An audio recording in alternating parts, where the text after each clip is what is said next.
السلام علیکم۔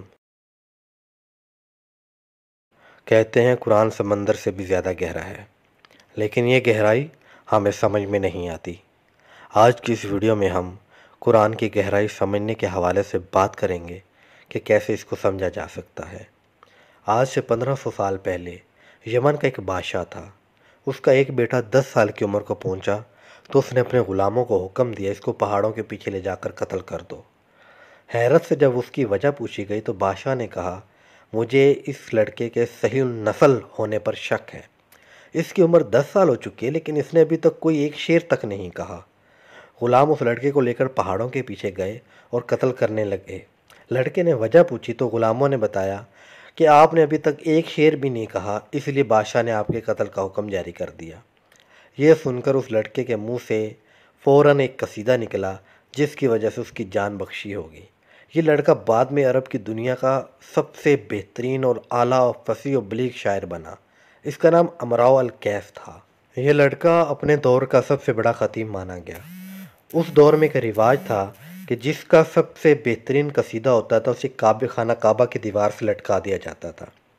اس لڑکے کا ایک قصیدہ اتنا مشہور ہوا کہ اسے کعبے کی دیوار پر لٹکا دیا گیا، اور جب کوئی اس سے بہتر لکھ کے لاتا تو اس پہلے والے کو ہٹا کر وہ قصیدہ کعبے کی دیوار سے لٹکا دیا جاتا۔ یہ لڑکا فوت ہو گیا مگر اس کا قصیدہ کعبے کی دیوار سے لٹکا رہا کیونکہ اس سے بہتر کوئی بھی نہ لکھ سکا۔ اس کے مرنے کے بعد اس کی بہن اس قصیدے کی وارث بنی اور اسی وقت قرآن نازل ہونا شروع ہوا۔ جب قرآن نازل ہونا شروع ہوا تو شروع میں اس کو بھی یہی سمجھا جاتا تھا یہ کسی بہت بڑے شاعر کا کلام ہے، تو اس کی بہن کو کہا گیا کہ اپنے قصیدے کو کعبے کی دیوار سے اتار لے۔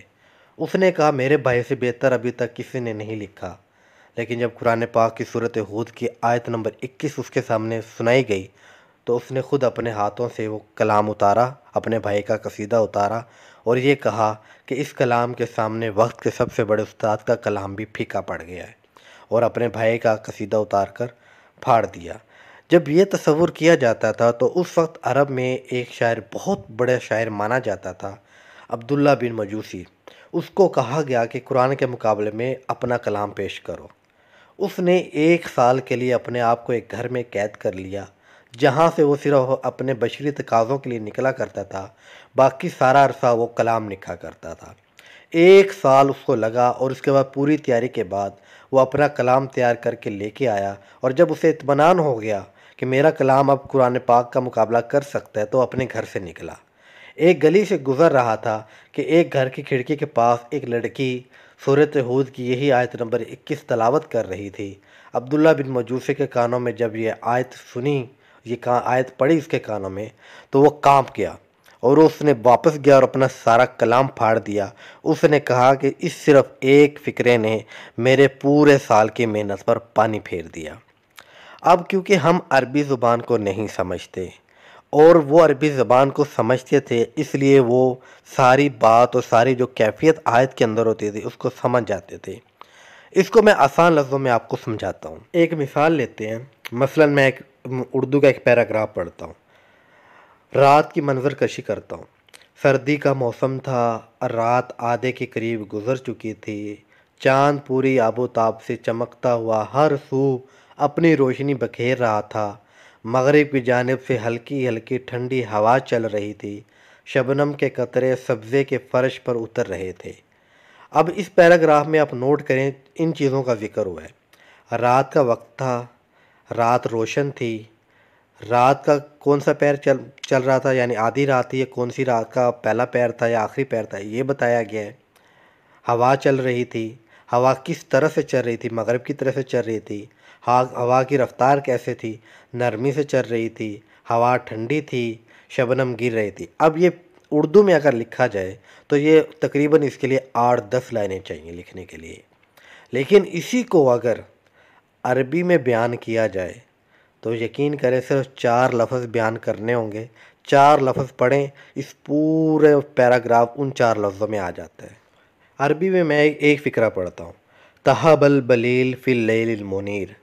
یہ اردو کی 10-12 لائنیں ان 4 لفظوں کے اندر آ گئیں۔ ہوا اب کیسے؟ ہوا کو عربی میں کئی نام دیے جاتے ہیں۔ الہوا، الرحا، نسیم، یہ سارے ہواؤں کے نام ہیں، لیکن ان ہواؤں میں فرق ہے۔ یہاں پہ لفظ استعمال ہوا ہے البلیل۔ عربی میں البلیل اس ٹھنڈی ہوا کو کہتے ہیں جو سردی کے موسم میں مغرب کی جانب سے آہستہ سے چلے، اس حال میں کہ جب شبنم گر رہی ہو، اور شبنم گرنے کا وقت عموماً آدھی رات کے بعد ہوتا ہے۔ یعنی اردو کی 12 لائنیں آپ کو لکھنی پڑی، لیکن عربی کے صرف 4 لفظ آپ نے بولے اور وہ 12 لائنوں سے بڑھ کر اس کے اندر گہرائی آ گئی۔ تو اس لیے عربی دان جو تھے، وہ عرب لوگ تھے، قرآن کی اس گہرائی کو سمجھتے تھے۔ اب ہم قرآن کی اس گہرائی کو نہیں سمجھ سکتے تو ہم کیا کریں؟ اب یہاں پہ ہم بات کرتے ہیں ٹپس کی۔ اب تک جو میں نے آپ کو بتایا وہ صرف قرآن کی گہرائی سمجھانے کی ایک مثال دی ہے۔ اب آتے ہیں اس بات کی طرف کہ ہمیں عربی نہیں آتی تو ہم کیا کریں؟ ہم قرآن کی گہرائی کو کیسے سمجھ سکتے ہیں؟ تو اس کے لیے سب سے پہلے جو ہے قرآن پاک کا ترجمہ پڑھنا۔ اردو میں ترجمہ مل جاتا ہے، آیت کا ترجمہ پڑھنا پہلا کام آپ نے یہ کرنا ہے۔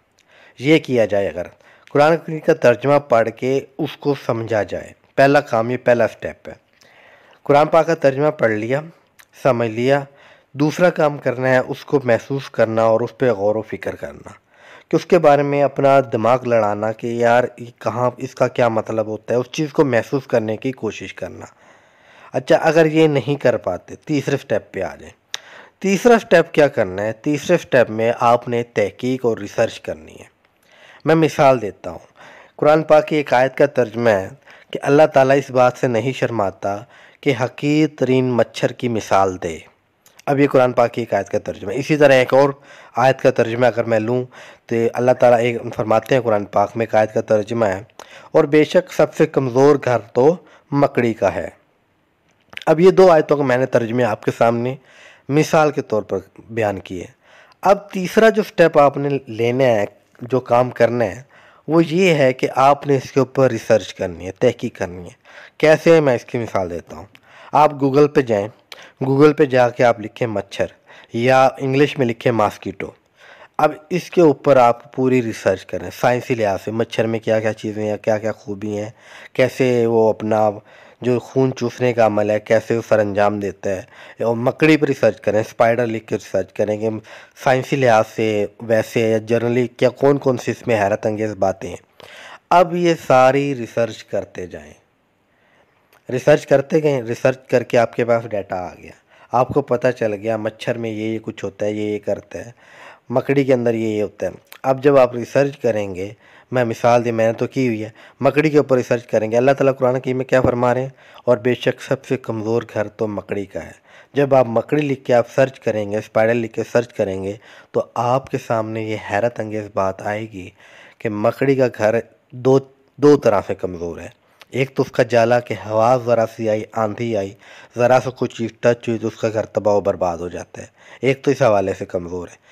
دوسرا جو مین چیز ہے، جو میں سمجھتا ہوں سب سے اہم ہے، وہ یہ کہ مکڑی کا جو خاندانی نظام ہے وہ بھی انتہائی کمزور ہوتا ہے۔ کیسے؟ کہ مکڑی نر اور مادہ دو جوڑا جو ہوتا ہے، جب مکڑی بچے دے دیتی ہے تو اس کا جو نر ہوتا ہے، بچوں کا جو باپ ہوتا ہے، تو بچوں کی جو ماں مکڑی ہوتی ہے وہ یا تو ان کے باپ کو کھا جاتی ہے یا اس کو اپنے گھر سے بھگا دیتی ہے۔ مکڑے کو اپنی جان بچانے کے لیے یا جالا چھوڑنا پڑتا ہے یا وہ مکڑی کی غذا بن جاتا ہے۔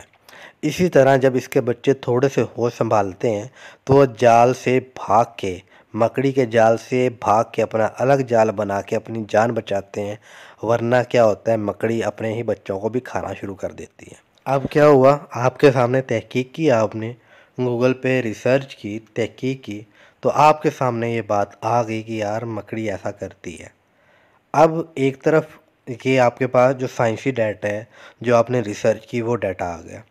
اب چوتھا کام، جو آخری کام آپ نے کرنا ہے، وہ یہ ہے کہ قرآن کریم کے ترجمے کو اور اس تحقیق کا جو رزلٹ ہے نکلا، جو آپ کو سامنے آیا، ان دونوں کو آپس میں ملانا ہے۔